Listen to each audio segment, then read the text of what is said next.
Friends, આવતા વિડીયોમાં આપણે જોયું હતું ધીસ અને ધોસ.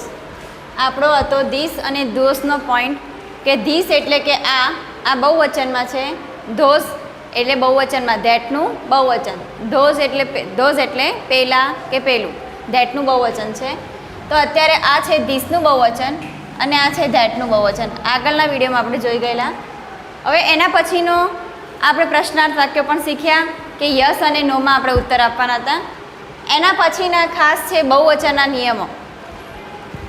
આ બહુવચનના નિયમમાં કેટલાક શબ્દોનું બહુવચન એસ પ્રત્યય લગાડવાથી થાય છે.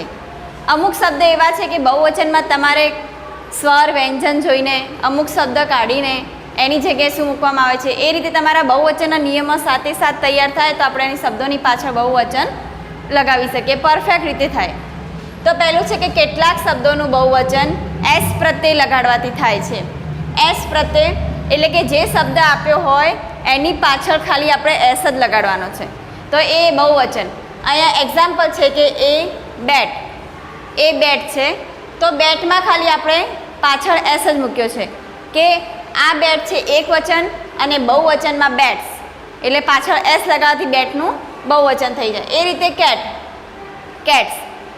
હવે એનો બીજો નિયમ છે કે જે શબ્દોના અંતે S, double S, SH, CH, x કે ઓ શબ્દ જે આપેલો હોય એની પાછળ આ શબ્દ આપેલો હોય તો એ શબ્દનું બહુવચન કરવા માટે એની પાછળ ઈએસ પ્રત્યય મુકાય છે, ઈએસ પ્રત્યય લગાવવામાં આવે છે. તો એનો બીજો નિયમ છે. એક્ઝામ્પલ તરીકે બસ છે તો બસની પાછળ ખાલી એસ છે, બસની પાછળ એસ છે તો આપણે એની પાછળ શું લગાવવાનું છે? ઈએસ. ક્લાસના પાછળ છે ડબલ એસ છે તો આપણે એની પાછળ શું લગાવ્યું છે? ઈએસ. બોક્સ એની પાછળ શું છે? એક્સ, એની પાછળ ઈએસ. ડીશ એ રીતે એની પાછળ છે એસએચ, આપણે આગળ જોઈ ગયા S, double S, SH, CH, x કે ઓ, તો એસએચ એની પાછળ ઈએસ. બેન્ચ તો પાછળ સીએચ છે તો એની જોડે પણ ઈએસ. મેંગોની પાછળ ઓ શબ્દ આવે છે તો એની જગ્યાએ ઓની જગ્યાએ ઈએસ. મેંગોસ એ શબ્દ તો રાખવાનો જ, એસએચ, સીએચ, ઓ એની પાછળ ઈએસ લગાવવામાં આવે છે. તો આ તો આપણો બીજો નિયમ હતો. ત્રીજો નિયમ છે કે જે શબ્દોને અંતે એફ કે એફઈ આવે, જે શબ્દની પાછળ એફ કે એફઈ શબ્દ હોય તો તે શબ્દનું બહુવચન કરવા માટે એફ અને એફની જગ્યાએ આપણે શું મૂકવાનું છે? VES મૂકવાનું છે. આ ત્રીજો નિયમ છે. તો આપણે અહીંયા વર્ડ્સ આપ્યો છે મેં, નાઇફ, KNIFE. તો અહીંયા આપણો એફઈ શબ્દ છે, એફઈ શબ્દ કાઢીને એની જગ્યાએ આપણે શું મૂકવાનું છે? VES. અહીંયા શબ્દ રાખીને એસ પ્રત્યે લગાવવાનો છે, આ પણ શબ્દ રાખીને ઈએસ લગાવવાનો છે, પણ અહીંયા આપણે એફ અને એફઈની જગ્યાએ મૂકવાનો છે, એફ અને એ કાઢી દેવાનો છે, એની જગ્યાએ VES મૂકવાનો છે. અલીફ, LEAVES. ચોથો નિયમ છે કે જે શબ્દોને અંતે વાય હોય, આપણે શબ્દ લખતા હોય એની પાછળ વાય હોય અને વાય પહેલાં વ્યંજન આવતો હોય. વ્યંજન એટલે કયા? સ્વર સિવાયના 5 સ્વર છે એ સિવાયના આપણા બધા વ્યંજન છે, એ વ્યંજન આવતો હોય તો તે શબ્દોનું બહુવચન કરવા માટે વાયની જગ્યાએ આપણે શું મૂકવાનું છે? IES. આ એનો ચોથો નિયમ છે.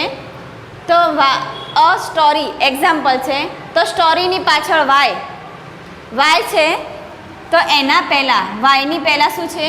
વ્યંજન. આ વાયની જગ્યાએ એની આગળનો શબ્દ જોવાનો, તો આર છે, આર આપણો વ્યંજન છે તો આપણે શું આવશે? IES. વાય કાઢીને એની જગ્યાએ IES મૂકવાનો છે. એના પછી પાંચમો છે નિયમ કે શબ્દના અંતે વાય હોય, વાય પહેલાં સ્વર, પહેલાં હતો વ્યંજન, હવે વાયની પહેલાં શું હોય? સ્વર. આપણા 5 સ્વર છે AEIOU, 5 સ્વર છે એ હોય તો શબ્દનું બહુવચન કરવા માટે વાયની સાથે જ આપણે એસ લગાવવાનો છે. અહીંયા વાયની પહેલાં વ્યંજન હોય તો એ કાઢીને IES લગાવવાનો છે અને આમાં વાય પહેલાં સ્વર છે તો એ સ્વરની સાથે જ આપણે વાયની સાથે રાખીને જ આપણે એસ લગાવવાનો છે. તો એક્ઝામ્પલ તરીકે કી એટલે કે ચાવી. તો દેખો કી વાય આવે છે પણ એની પહેલાં શું છે? સ્વર, KEY, એનો સ્વર છે તો વાયને સાથે રાખીને જ આપણે એસ લગાવવાનો છે. તો કીસ.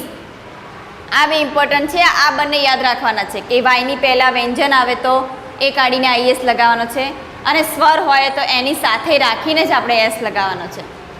અને અમુક છઠ્ઠો નિયમ છે કે અમુક શબ્દોના બહુવચનના રૂપ અનિયમિત હોય. અમુક શબ્દ એવા છે કે બહુવચન એના લાગતા જ નથી, એ શબ્દની અંદર જ આપણે અનિયમિત રૂપે આપણે યાદ રાખવા પડે છે કે એ શબ્દ આપણે અનિયમિત રોજનું રૂટિનમાં ચાલતો શબ્દ હોય.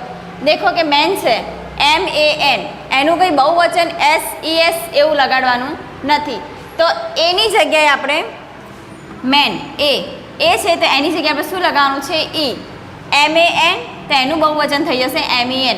આ અનિયમિત છે કે આપણે SS લગાવવાના નથી. હવે અહીંયા છે અ ટૂથ, ટૂથ છે ડબલ ઓ છે તો ડબલ ઓની જગ્યાએ આપણે શું લખવાનું છે ડબલ ઈ, ટીથ. એના પછી છે માઉસ, માઉસ છે તો આખો શબ્દ એનો ફેરવાઈ જાય છે. માઉસ એટલે ઉંદર, માઇસ એટલે ઉંદરો, માઉસનો અનિયમિત શબ્દ થઈ જાય માઇસ. ચાઇલ્ડ, ચાઇલ્ડ એટલે બાળક, ચિલ્ડ્રન એટલે બાળકો, તો આ પણ એક અનિયમિત છે. આ તો પરફેક્ટ આપણે યાદ જ રાખવાના છે કે આની પાછળ કંઈ આપણે SS, SS, HS, IS, VS લગાવવાનો નથી. હવે એના પછી છે સાતમો નિયમ છે બહુવચનનો. અમુક શબ્દ એકવચન અને બહુવચન રૂપ સરખા હોય. અમુક શબ્દ એવા છે કે એનું એકવચન અને બહુવચન સેમ જ થતું હોય. અહીંયા છે સીપ, સીપનું કંઈ બહુવચન થતું નથી, સીપનું સીપ જ રહે છે. ફિશ, ફિશનું ફિશ જ રહે છે. અમુક શબ્દ એવા છે કે આપણે યાદ રાખવા પડે કે એકવચન અને બહુવચન સરખા થતા એવા ઘણા શબ્દ છે. તો આ રીતે શીખી ગયા આપણે બહુવચનના નિયમો.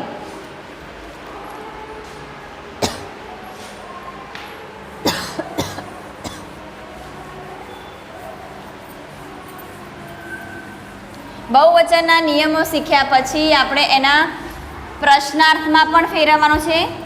આપણે એક્સરસાઇઝ કરવાની છે એની આગળ ગ્રામરમાં.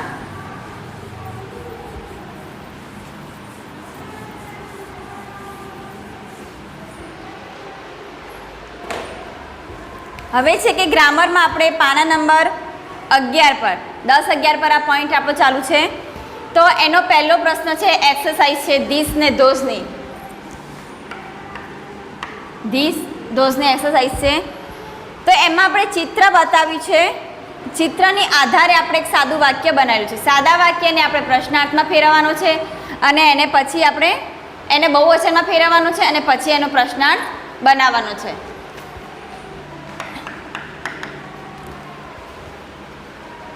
વાક્યને બહુવચનમાં ફેરવવાનું છે.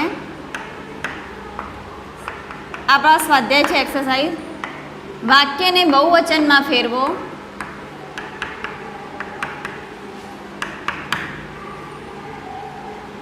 અને બહુવચનમાં ફેરવ્યા બાદ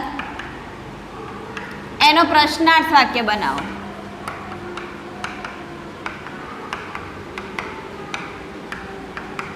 બહુવચનમાં ફેરવ્યા બાદ તેને આપણે પ્રશ્નાર્થ વાક્ય બનાવવાનું છે. તો પહેલું વાક્ય આપ્યું છે this is a Neef. Example છે તો ધીસ ઇઝ અ, મેં તમને શીખવાડ્યું એ પ્રમાણે કે ધીસની જગ્યાએ બહુવચનનો ધીસ લાગશે. ઇઝ એ ક્રિયાપદ છે તો એનું ક્રિયાપદ આપણે શું લખાવાનું છે આર ક્રિયાપદ આવશે અને જે પાછળ શબ્દ છે એ આપણું અન્ય નામ. જે પણ શબ્દ છે બહુવચનના નિયમો શીખ્યા એ પ્રમાણે બહુવચનનું રૂપ એને બનાવવાનું છે. તો પહેલો છે this is a glass. This is a glass. આ સાદું વાક્ય છે. સાદા વાક્યને આપણે બહુવચનમાં બનાવવાનું છે. આ ધીસનો ઉપયોગ આપણે બહુવચનમાં કરવાનો છે. ધીસ ઇઝ એ છે, આ આપણું ક્રિયાપદ છે પણ બહુવચનમાં આપણું ક્રિયાપદ શું થશે આર. ગ્લાસ છે, ગ્લાસનું આપણે બહુવચન રૂપ શીખી ગયા છીએ ગ્લાસીસ. જ્યારે બહુવચન બનાવતા હોય તો આર જ એનો ઇઝ એમાં આવી જાય તો કોઈ આર્ટિકલ એની આગળ લગાવવાનો નથી. તો this are glasses. Double S છે તો ડબલ એસ આપણે બહુવચનનો નિયમ યાદ રાખવાનું કે ડબલ એસની પાછળ આપણે શું લગાવવાનું છે ES. તો ગ્લાસીસ. હવે એને પ્રશ્નાર્થમાં ફેરવવાનો છે. આ આપણે ફેરવ્યો બહુવચનમાં, હવે પ્રશ્નાર્થ વાક્યમાં ફેરવવાનો છે. પ્રશ્નાર્થ વાક્ય મેં તમને શીખવાડ્યું એ રીતે કે ક્રિયાપદ હંમેશા કેપિટલમાં આગળ આવશે. આર ધીસ ગ્લાસીસ આ રીતે. ક્રિયાપદ છે આર એ આગળ આવશે કેપિટલમાં, એની પાછળ ધીસ ગ્લાસીસ બહુવચનનું રૂપ મૂકવાનું છે એટલે પ્રશ્નાર્થ ફેરવવાનો છે. બસ આ રીતે જ આપણે એક્ઝામ્પલની રીતે જ બધા વાક્યો બનાવવાના છે. તો બીજું વાક્ય છે this is a mango. This is a mango. તો એમાં આપણે પહેલાં બહુવચનમાં ફેરવવાનું છે. ધીસનું બહુવચન ધીસ, ક્રિયાપદ છે આપણું R, mango.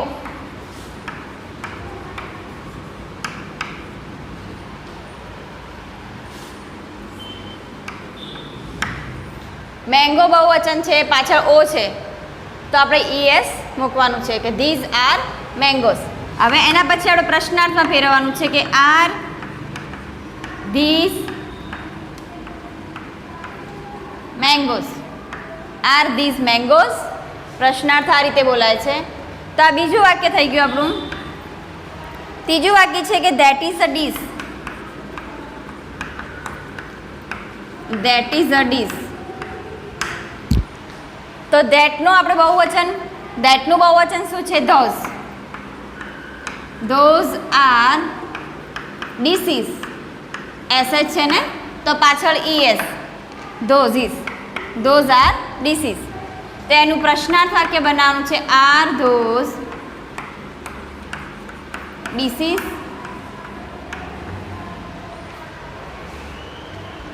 R those dishes. તો એક આપણો શબ્દ બનાવવાનો બહુવચનમાં અને બીજું આખું વાક્ય બનાવવાનું છે પ્રશ્નાર્થમાં. તો એ રીતે દેખો ચોથું વાક્ય this is a leaf. This is a leaf.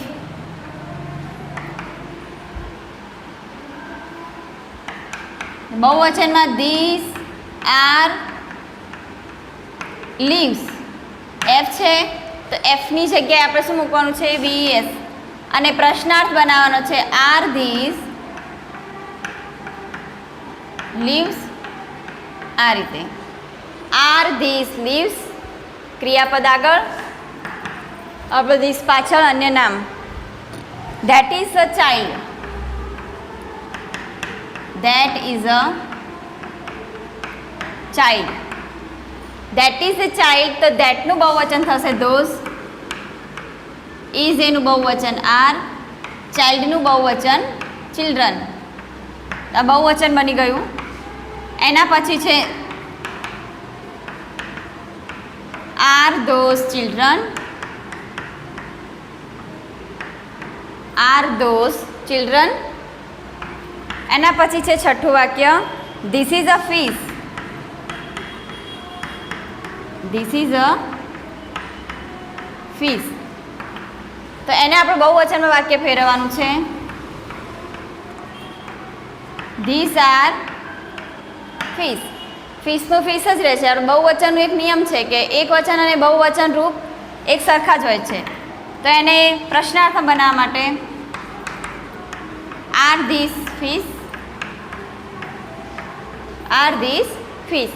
તો આ પ્રમાણે મેં 6 વાક્યો એક્સરસાઇઝમાં બનાવ્યા છે. પાછળના બીજા તમારે જાતે કરવાના છે. 4 વાક્યો છે. હવે એના પછી છે આપણો પ્રશ્ન 2.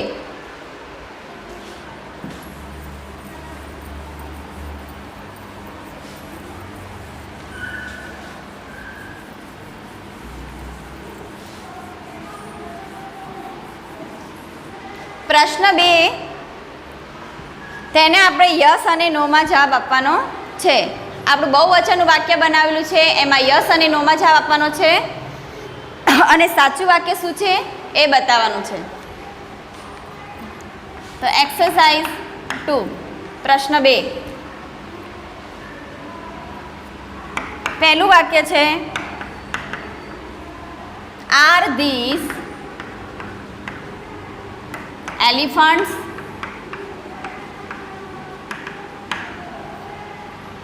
Are this elephants. તો તમે દેખો ગ્રામરમાં પાના નંબર 12 પર પ્રશ્ન 2 એમાં તમારે પહેલું વાક્ય છે કે આર ધીસ એલિફન્ટ. શું આ હાથીઓ છે? તો તમારે ચિત્રમાં જોવાનું કે જો એલિફન્ટ્સ જ હોય તો યસમાં જવાબ આપવાનો અને બીજું કોઈ પ્રાણી બતાવ્યું હોય તો આપણે શું આપવાનું? નોમાં જવાબ આપવાનો છે. તો અત્યારે અહીંયા એલિફન્ટ નથી, ચિત્રમાં શું છે? માઉસ છે. માઇસ. માઉસનું શું થઈ જશે બહુવચન? માઇસ. તો અત્યારે આપણે નોમાં જવાબ આપવાનો છે કે નો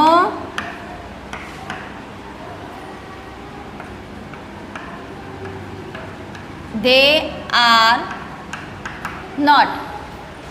તમને મેં જ્યારે શીખવાડ્યું છે કે ધીસ અને ધોસથી હકાર નકારમાં જવાબ બનાવતા હોય તો ધીસ અને ધોસની જગ્યાએ શું વાપરવાનું છે? ધે. તો નો ધે આર નોટ, અને આર નોટની જગ્યાએ તમે આરન્ટ પણ લખી શકો. તો no they aren't are not. તો સાચું વાક્ય આપણે એ લખવાનું છે કે સાચું વાક્ય જે ચિત્રમાં આપ્યું છે એના પરથી બનાવવાનો. They are mice. ઉંદરો છે તો they are mice છે. બીજું વાક્ય છે are these crows? Are these crows? શું આ કાગડાઓ છે? Are these crows? ચિત્રમાં શું છે? પેરોટ છે, ક્રોઝ નથી, કાગડો નથી. તો હવે આપણે એને નોમાં જવાબ આપવાનો છે કે no they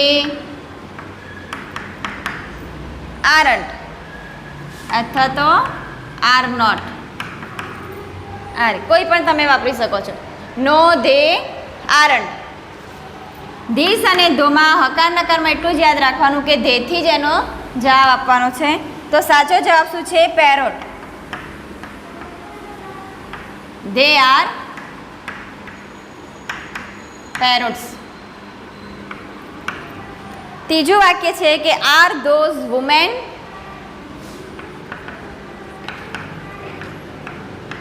Are those women? Women શબ્દ બહુવચનમાં થઈ ગયો છે. વુમેનનું એક વચન આ રીતે થાય છે, વુમેન. આ એક વચન શબ્દ છે, એનું બહુવચન છે women, MEN.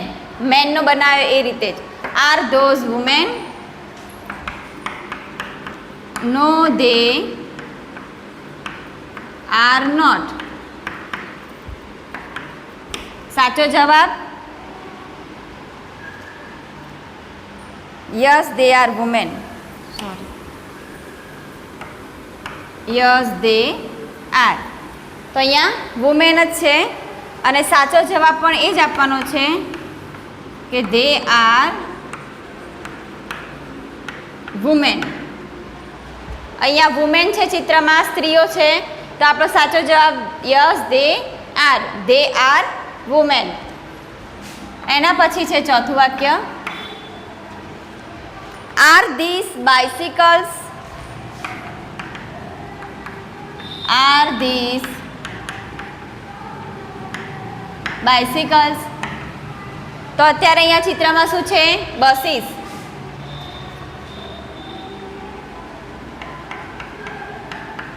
No they are not. They are buses. એના પછી છે are those flowers? Are those flowers? ચિત્રમાં ફ્લાવર્સ હોય તો આપણે યસમાં જવાબ આપવાનો છે કે અહીંયા પાંચમા વાક્યમાં ફ્લાવર્સ જ છે, તો આપણે યસમાં જવાબ આપવાનો છે કે યસ ધે આર. સાચો જવાબ છે ધે આર ફ્લાવર્સ. તો 5 વાક્યો પ્રશ્ન 2 ના રીતે બનાવ્યા છે. એના પછી બીજા 5 છે તમારે જાતે બનાવવાના છે. આ રીતે જ બનાવવાનું છે કે યસનોમાં ચિત્રમાં સાચો હોય તો યસથી જવાબ આપવાનો, અને ચિત્ર એનું ખોટું હોય, જે બતાવ્યું એ રીતે ખોટો જવાબ હોય તો આપણે નોમાં જવાબ આપવાનો છે. ખાલી એમાં યસનોમાં જવાબ આપવાનો છે, અને ધે આર જે વસ્તુ બતાવી છે એનું નામ લખવાનું છે. હવે એના પછી છે એક્ઝામ્પલ 3. એક્ઝામ્પલ 3, શબ્દોને બહુવચનમાં લખો.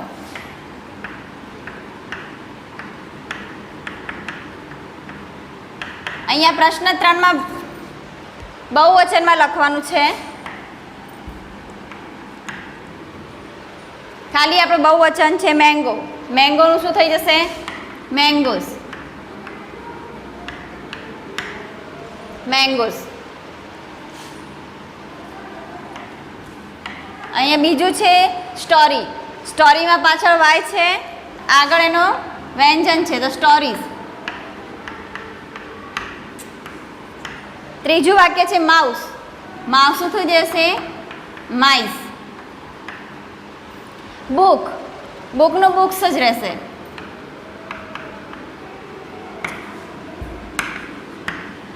ક્લાસ. ક્લાસીસ.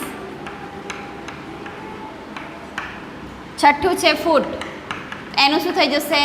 ફીટ.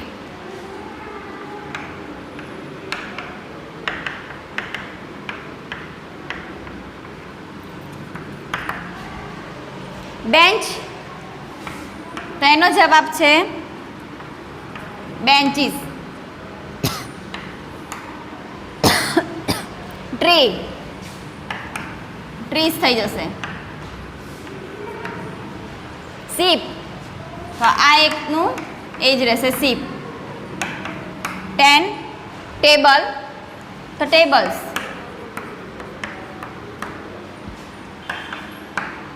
દસમું વાક્ય, 11મું વાક્ય છે, 11મો શબ્દ લીફ. એનું થઈ જશે લીવ્સ. મેન. એનું થઈ જશે MEN. 13માં છે મંકી. મંકીસ. પેન્સિલ છે તો એનું બહુવચન થઈ જશે પેન્સિલ્સ.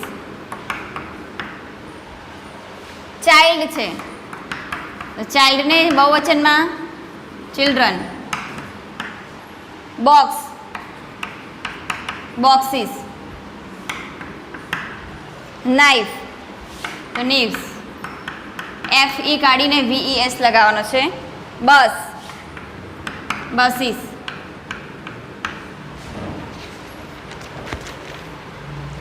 એના પછી 19મો વર્ડ છે ગ્લાસ.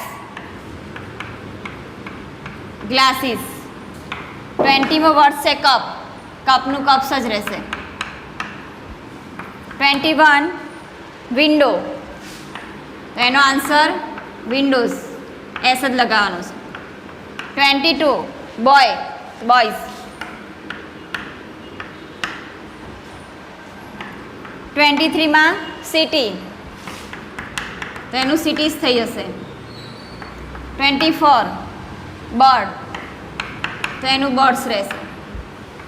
25 વુમન. એનું બહુવચન થઈ જશે વુમેન.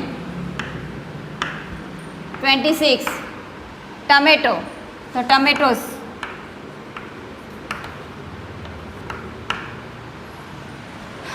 તો આ રીતે પ્રશ્ન 3 એને બહુવચનમાં ફેરવ્યા છે. અને આગળ હવે પ્રશ્ન 4 છે, કોઠો આપેલો છે, એક વચન છે, એમે બહુવચનમાં ફેરવવાનું છે. પ્રશ્ન 3 બહુવચન કર્યા પછી આગળના વિડીયોમાં આપણે ચર્ચા કરીશું.